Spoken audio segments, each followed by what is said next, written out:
This is the step-by-step guide to take a book from idea to the top of Amazon's chart. This is Steve Atwell, and you're listening to Education Hackers. Today we have Nick-Loper on the show.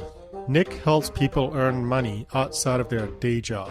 He's an author, online entrepreneur, and lifelong student in the game of business. His latest role is as Chief Side Hustler at SideHustleNation.com, a growing community and resource for aspiring and part-time entrepreneurs. So Nick, what's this I hear about you 10 years ago advertising shoes online with a budget of $1 a day? That seemed to have evolved into a full-time business and a great entrepreneurial education. Tell us what led you to do that. Steve, thanks so much for having me on. So that's how I got my start. That was my original side hustle, was helping retailers, online shoe retailers, sell their products online. And so what I would do, I would pick a product that apparently had a good price, and I would make a text ad for it for Google and use my affiliate link as the URL. And I don't even know if that's still allowed, or maybe you have to get special permission from the different retailers to do that now. But that's how I got started. Very, very small scale, like I said, with a budget of just $1 a day. And that eventually evolved into a comparison shopping website and, nights and weekends, and it turned into a real business after that. So back then, with $1 a day budget, how much were you making from that $1 a day? Well, it didn't stay, it went from $1 to $5 to $10 and then, up to $1,000 in some days. But it was, just a very, very low risk way. And you could buy 3-4 clicks for $1, and it was just, a tiny thing. And over the course of the week, maybe you have a critical mass to say, oh, is this ad going to convert, or is this ad going to result in any sales or something? But it was like I was in college or just straight out of college. So I didn't have a ton of money to dump into this stuff. It beats playing the stock market. Well, yeah. Well, I guess the market's had a pretty good run lately. So I don't know, maybe that would have been better. Yeah, I wish back then I had bought brex. I don't know if you remember brex, but it was a resource company, and it went from a few cents per share to about $200 per share. Oh my gosh. And I remember, I think it was a CEO or somebody that was in charge of the company. The company actually plummeted from $200 per share to basically nothing again, because it was all a big scam. Oh, geez. And the CEO, I think it was, he sort of mysteriously fell out of a helicopter in the middle of nowhere, I think in, some country that we can't identify. So I'm not sure if any irate stockholders had anything to do with that. Well, the one I'll always kick myself about is, in college, my roommate was like, hey, all the kids in the CS lab are using Macs. They're all switching to Apples. And, at that time, which was 2003, their stock is at $11 or $17. And, what's Apple now? $700 or something. It was just like, oh my God, I didn't have a ton of money to place a bet like that, but it would be, shoot, that's a big win. Well, it actually split 7 ways. I mean, I have some Apple stock. Not a lot, because it was really, really expensive. But it split 7 ways, and then it came down below $100, and that was a good time to buy it. I think it's over $100 now. But, now's a good time to buy Apple stock. Absolutely. So before we get into your online course, tell us how you like to relax when you're not working. What are some of your hobbies? Well, I love to go skiing. I love to play softball, hang out with the dog and, watch TV, I guess. So it's you and your dog. He's hanging out on the couch right now. I don't think he appreciates how good he has it, Yeah. Wish we all had a dog's life sometimes, Yeah, I like to go for nice long 10-kilometer walks and jogs along the Fraser River here. And sometimes, on the side that I go through, there are some coyotes there. And they come out and they go to the building next door. They go right up to the building when they smell the food in the cafeteria there. So I saw one just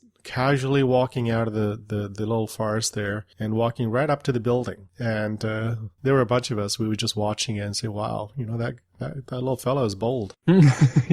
He's not messing around. He's hungry. And then somebody told me there was a bobcat hiding somewhere in there. So I thought, oh, okay, better be a little bit more careful. So what was your passion before you created your course entitled Kindle Launch Plan, $1,400 in 30 days and an Amazon bestseller? I guess the real passion is, figuring out ways to build these non-job income streams and testing those out and sharing the results with people through the blog and the podcast at sidehustlenation.com.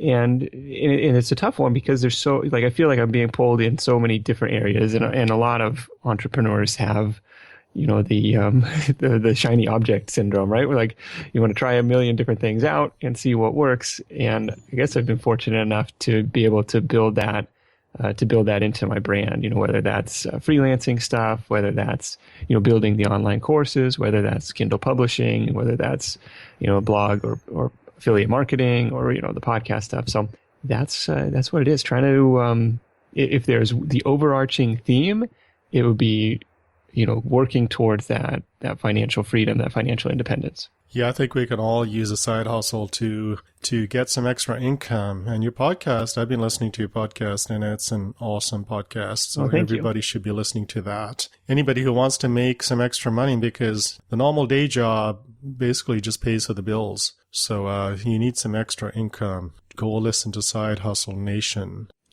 And what led you to create Kindle Launch Plan? How did you determine there was a need for it? So I launched a book at the beginning of the summer. It was called Work Smarter, and it was a collection of online tools, apps, resources that entrepreneurs are using to be more productive, manage their team, manage their business. And the book did really well. It was, by far the best-selling book that I had ever published. And so I wrote this big recap post that was actually 5,000 words, whereas the book itself was 20,000. So it was a good chunk of a book in itself, and published that on Steve Scott's site, who's a big, self-publishing Kindle guy. And the reaction in the comments was really, really great. Oh my gosh, this could be a book in itself. Thank you so much. And people were asking questions and stuff. So that's when I kind of knew there was something to that. People were actively seeking this kind of step-by-step breakdown information. And so I built on that post a little bit and outlined some extra stuff to make the course. So what was your book about? That's the thing. It was a book that was essentially just a list. So I compiled. So it started out as a blog post idea. So I thought, if you ever listen to Entrepreneur on Fire, at the end of every show, John asks his guests for their favorite internet resource, and that's my favorite part of the show because I love kind of this joy of discovery of new tools and apps and resources. Because hey, if you just find one thing that helps you out, that could be a game changer or makes you feel more productive, whatever it is. And so I was like, oh my gosh, this is going to be a viral blog post, right? Which is me thinking small. And, as I'm compiling this thing and it's, growing past 5,000 words, 10,000 words, okay, this is maybe a little bit bigger, because he's up to, at that time, had 550 episodes or something. So at that time I was okay, this is getting much bigger than just a blog post. Why don't I turn it into a book? And so I reached out to them, kind of got him and Kate's blessing for the project, and went to town with it. And that's the thing. It wasn't a book I had any particular expertise or skills or qualifications to write. Anybody else probably could have done as good or better of a job at it than me. It was just kind of showed that there's value in that curation, in that compilation, right? Yeah. So what was the name of the book? It's called Work Smarter. If you go to worksmarter.co, you'll be able to, that'll redirect you to Amazon. John Lee Dumas is a crazy guy. I mean, he does a podcast episode every day, and I'm not sure how he does it. He has so much energy, and I can't remember how many episodes he's done so far, but I'm part of his community as well. Okay. And he's an amazing guy. He has a system in place. Amazing podcast, and he's got a few podcasts out now, right? So he's got another one that just started. But let's talk about you. He's a podcasting machine. Have you been on a show yet? Not yet, no. I'm hoping to have him on my show. Oh, okay. So yeah, let's talk about you and tell us more about Kindle Launch Plan, a bird's eye view. What do you cover? Who is it for? And why should people be signing up for it? This is the step-by-step guide to take a book from idea to the top of Amazon's charts, right? To the top of the bestseller charts in your category. It's primarily focused on nonfiction books and for people who don't have a big existing audience, big existing email list that they can blast out to. Yeah, I mean, you cover a lot of things. I mean, you cover how to research the competition, find out the best keywords and categories for Amazon, how to build buzz for your ebook, how to create a winning cover. There's a lot of information that you cover in Kindle Launch Plan. So how many videos and how many sections do you have in this course?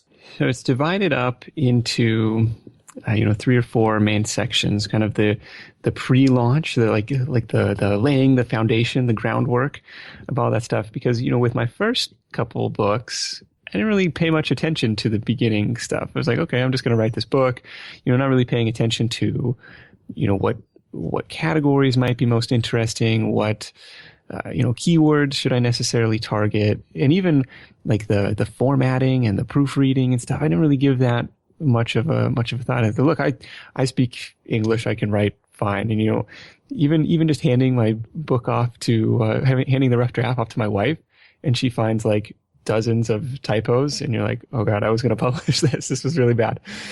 So stuff like that, where it's because if people are buying it on Amazon, they are expecting a professional grade kind of experience, and so if there's misspellings, if there's typos and stuff, that's kind of it makes it look bad, and it can hurt the entire Kindle ecosystem. So I think every author has to do their part to keep raising the bar on that stuff. Yeah, I think that's a really, really key point there. Anytime somebody sees a misspelled word, I mean, I know this is true for me. If I read something and I see a misspelled word, it kind of gives me a negative check mark against what I'm reading. So little details like that. It's not just spell checking, but it's also pricing your book right, trying to market your book to the right audience. There's so many aspects of creating and launching a book. It's not just about writing it. You have to actually market it too. And what's the famous quote, right? It's like bestsellers, are called bestsellers, not best written or something. I'm like butchering this, but there's some sales, there's some marketing that has to go into it. And one of the most valuable things you can do as you're creating this content is try and involve as many people as you can, right? And so what people will do on various Facebook groups, or even just on their own Facebook platform, is ask their friends, hey, I'm working on this project, do you like cover A or cover B, right? And you kind of like are involving people who are giving their opinion on that stuff. And in the example of the Work Smarter book, because I asked so many different people for, hey, what's your favorite online resource?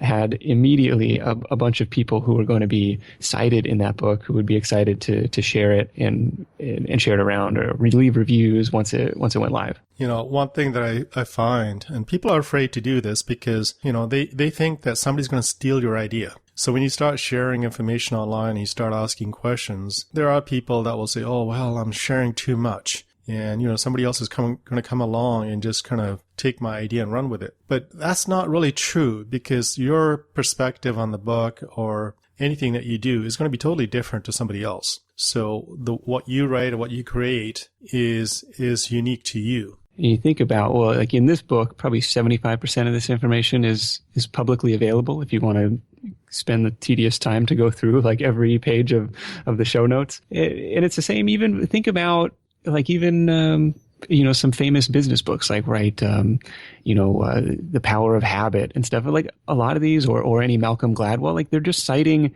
a bunch of academic research studies and putting their own spin on it. And it's like, oh, we found that, kids who ate the marshmallow instead of letting it sit, we follow them 30 years later. And like, it's just, they're putting a different spin on all these like, university psychology studies and translating into business case studies. If you look at the 4-Hour Workweek by Timothy Ferriss, I mean, a lot of that information was available, but he put such a unique spin on it, and he put things together in such a way that it made sense. And a lot of the 4-Hour Workweek started as blog posts. And that's a little bit of little bit of trivia, I guess, because you can find a lot of that content, already on his website.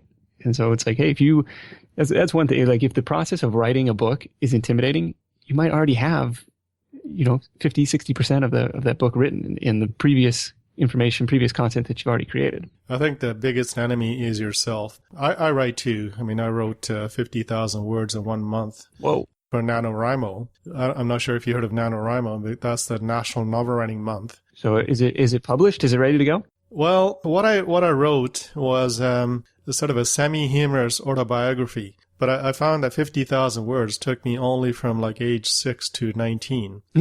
So it's going to be a multi-part series. Yeah, I'm going to have to write a few more. But I think having that dedication to write and put something down on paper without criticizing and, judging what you're writing too much until you've actually finished it. And then you go back and then you start editing it. It's just getting it written down first before you get it out the door. So that's a bit of a struggle for a lot of people, is just putting pen to paper or typing on the keyboard or whatever you do. It's just getting it out. And I think a lot of people struggle with that. And they kind of judge themselves too much. I think you just got to do it and then look at it. It's always interesting. You have all these ideas in your head. And until you put it on the whiteboard and you start looking at it, it's just going to stay in your head and nothing's going to really be produced. So is it true that you just need to hit the #1 spot on Amazon in your category once and you can claim to be the #1 bestseller? I mean, I know I went to a two-day weekend seminar where they were teaching how to get all your friends to download your book within 1 hour. So you hit the #1 spot, even if you just hit it once. Yep. Take that screenshot. Take that screenshot, and now you're #1 Amazon bestseller. So is that how most people do it, or is that how you recommend people do it? It depends on you. It depends on your goal, right? Like, if you want that, and that's definitely worth something, right? Like, to call yourself, your #1 bestseller in your category, I think that has value.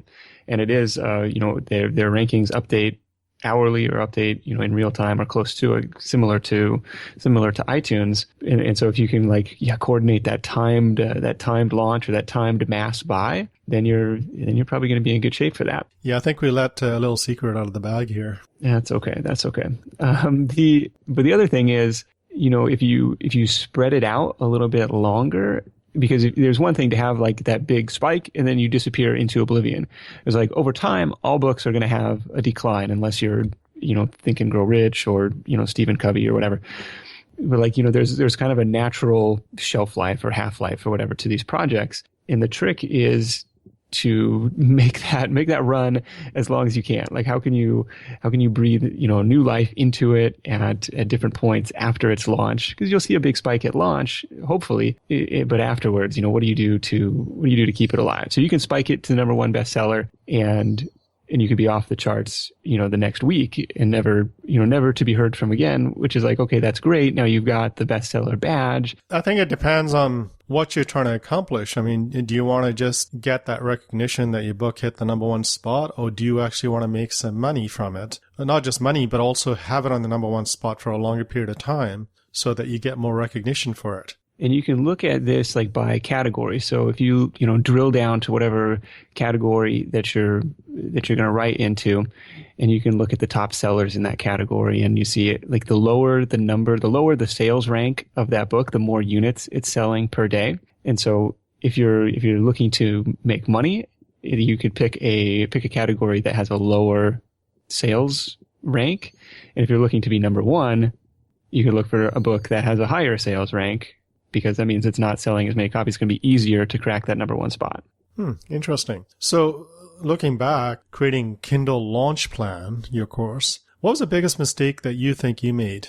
The mistake in creating the course? Well, it took months to actually get off my butt and outline it and make it happen. So there's a lot of inertia to overcome to actually making it a finished product. And what was the workflow like? Did you plan everything out in minute detail before you started recording? Did you set a deadline? I didn't have a deadline, which probably was a mistake. That probably would have helped me out. But so I outlined everything that I wanted to cover, and again, a lot of that was already coming from the blog post that I'd written. So I needed to just expand on expand on that stuff. And so that was already 5,000 words. And so I was able to add, a little outline kind of before, after, and add some meat to the middle of that. And that was the basic outline for my course. One of the bigger challenges they had was, the screen capture recordings are, easy. I'll just, turn on the screen recorder, talk through some of my bullet points and give examples, and, here's how you set up your thing. Here's how you research the different categories. That's all fine. What was more difficult was kind of I'll call it the talking head section, where it's like me on camera and, trying to get that stuff set up and doing multiple takes. And I was just taping pieces of paper up underneath the camera as my like poor man's teleprompter.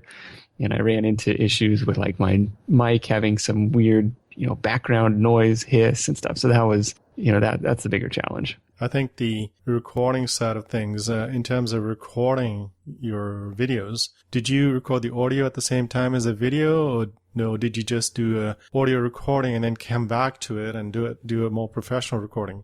Yeah, I just used record video and audio at the same time. Yeah, I think that's the quickest way to do it. When did you know that your course was actually finished to your satisfaction? Well, when I recorded that last video and said, look, I'm done. I'm sure there's some things that I could improve. I'm sure there's some things that I could go back and edit till, edit till perfection. But it's just like, I gotta ship this thing. I gotta get it out the door. Yeah, you can spend a long time editing. Especially when it's your face on camera, you'd be like, oh gosh, I looked away from the camera at that point. Oh, I said, right there.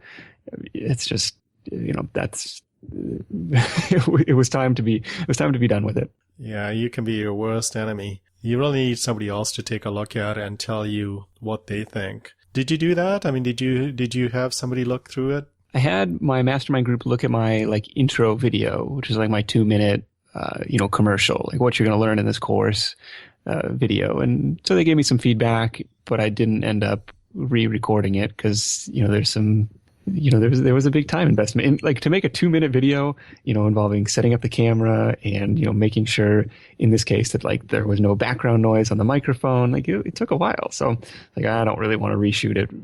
If no one has any major complaints, like I'm just going to run with it. So how many videos are in this course? 30 something.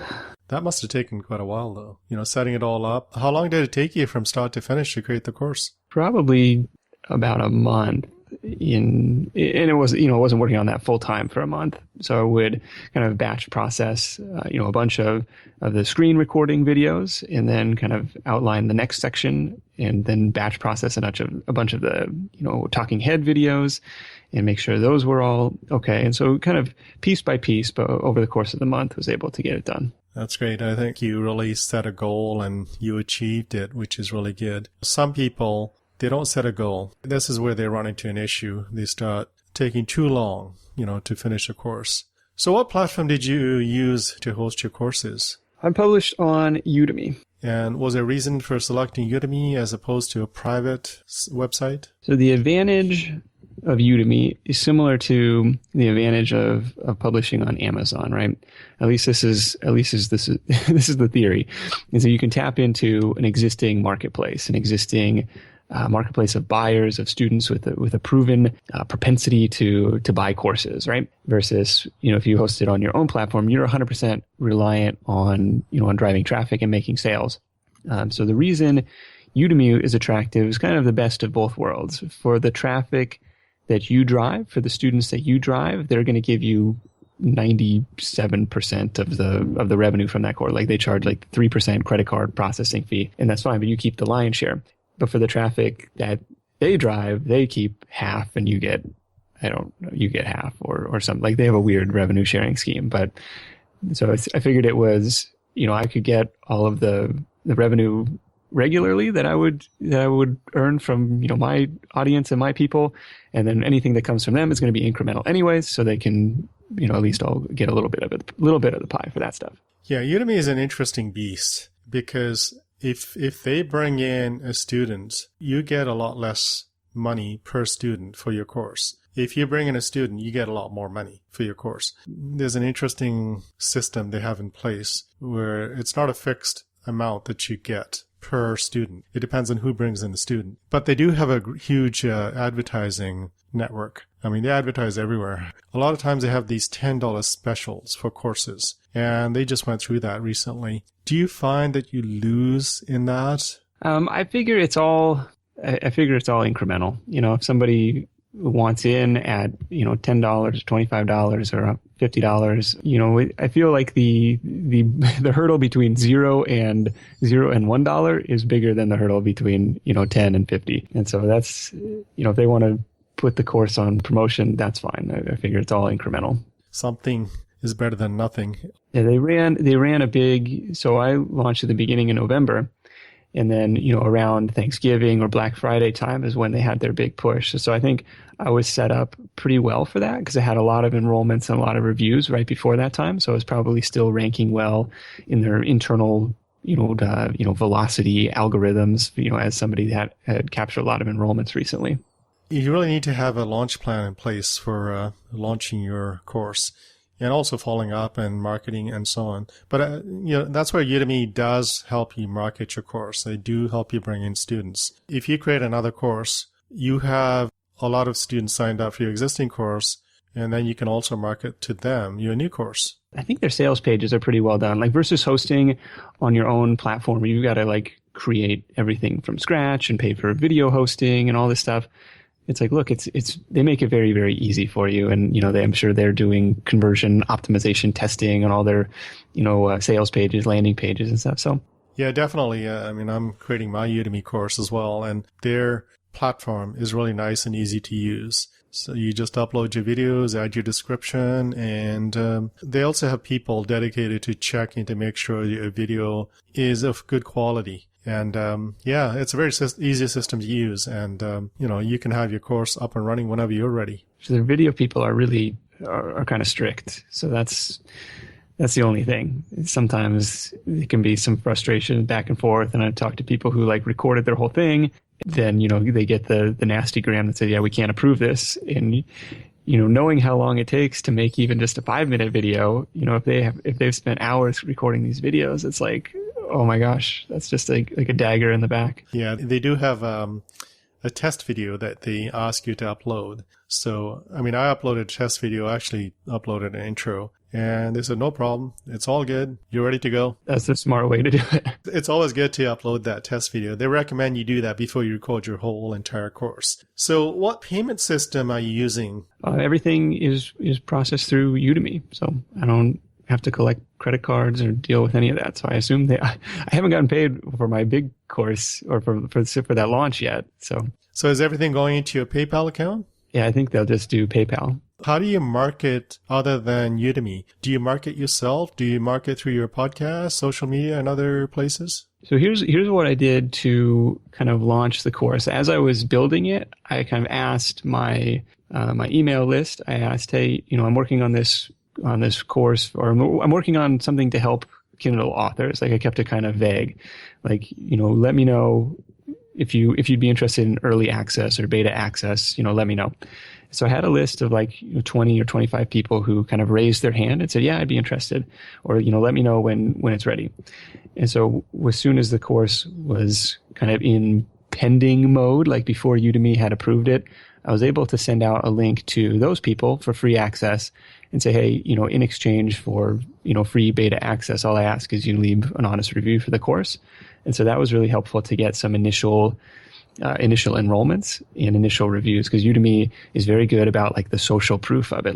This course has, 500 students and 10 reviews, right? And so they're very good about showing that kind of, those metrics to prospective students. And then the other thing that was really, really helpful and is still kind of going on today, I'm seeing some enrollments today from this as well, is trying to find some affiliate partners for the course. So you can set this up on your own. You can create a specific, coupon code for whoever you want to reach out to promote this course on your behalf. And you can say, hey, as an affiliate, I'll give you 50% of everything you sell.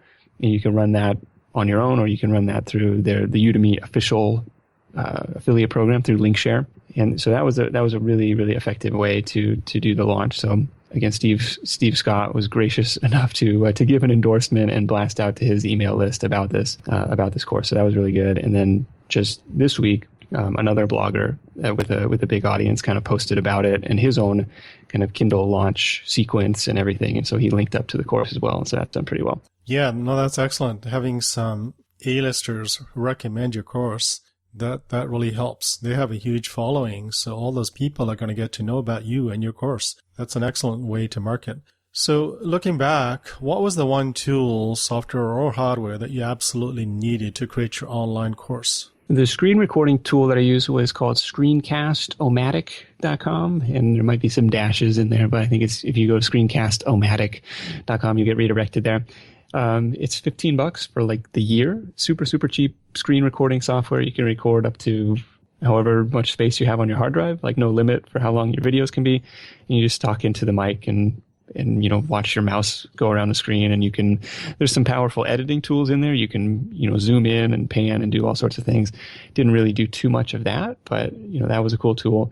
And then I just borrowed my wife's DSLR for the other videos. So was there a reason you used that as opposed to, say, ScreenFlow or Camtasia? I think ScreenFlow is only for Mac, I want a PC, and Cam Studio I think I probably could have used, but I don't know, already had the Screencast-O-Matic software. Yes, that's true. ScreenFlow is for the Mac. Whatever tool you use, whatever works for you, that's the one that you want to use, whatever you're comfortable with. So how do you support your course members? You have a private discussion forum on Udemy, right? That's all built in? That's all built in. So what I like to do is, after somebody enrolls, just send a quick welcome message through the platform. So the downside of Udemy is you don't get their email address. The upside is you get the ability to message them on platform, which generally pings their email, right? Like, hey, you've got a new message from user so-and-so. Okay, great. And so I say, hey, welcome to the course. Thanks so much for joining me. Like, hey, what's your book about? Or like some sort of question like that. And, I get a lot of responses on that. And some people have said, oh, wow, no other instructor has ever reached out to me. It's like, well, really, this is like very, very low hanging fruit in terms of time required to do this. And it just kind of encourages people. And I think that personalizes it a little bit and hopefully translates into, nicer reviews and stuff down the road. I'm not sure what the Udemy policy is for this, but can you not send them to a landing page and ask them to sign up for a mailing list that you own? You absolutely can. It is somewhat frowned upon. So what a lot of other people are doing are kind of putting like a watermark on their videos, which I think is really smart, like with their site branding and stuff. And you can say, hey, if you'd like to learn more about me, visit blah, blah, blah.com. And that's something that I didn't do too much with, but like I in the videos, I kind of go through some examples of like landing pages, lead pages. Oh, and some of them are on my site. So if people are curious to learn more, they can absolutely go check that out. It's somewhat frowned upon to say, for additional resources for this course, please visit such and such, and join my mailing list. Yeah, for additional resources, there shouldn't be an issue for that. I mean, if people want to get more information, resources from you. Yeah, but Udemy wants everything on platform, right? So they're like, hey, somebody already paid for this course. They shouldn't have to like give up more personal information to get the good stuff, to get the bonus material. Yeah, we have to find a way around that. I like your subliminal messaging where you use your own website to showcase the landing pages and stuff. That's kind of cool. Right. So, Nick, take a few minutes and offer your best, most practical advice to anyone thinking of creating their first online course. Well, the most practical advice is to, just get started and get it done. And so the thing with Kindle publishing or any of these courses that I, may create in the future is like, I'm not the world's foremost expert on this topic, but I do know more than the average person. And, people were asking me questions about this, over the course of the summer. You probably had half a dozen friends like, oh, what all did you do for this launch, And, then I saw them, kind of help them through it. And then, saw them have similar results with their launch. Like, oh, this is fantastic. And so, you really ought to create a course on this. And so if people are, asking you questions about, topic XYZ, like that's probably a good indicator that it's time to, go ahead and put it out there.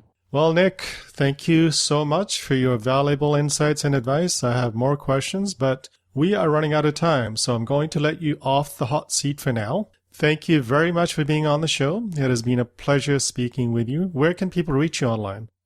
Best place to find me is sidehustlenation.com. If you want to check out the course, it's at kindlelaunchcourse.com. If you enjoyed this episode, just subscribe to the podcast and future episodes will be downloaded automatically for you. Check out the show notes at educationhackers.com to get links to resources we talked about in this episode. See you next time.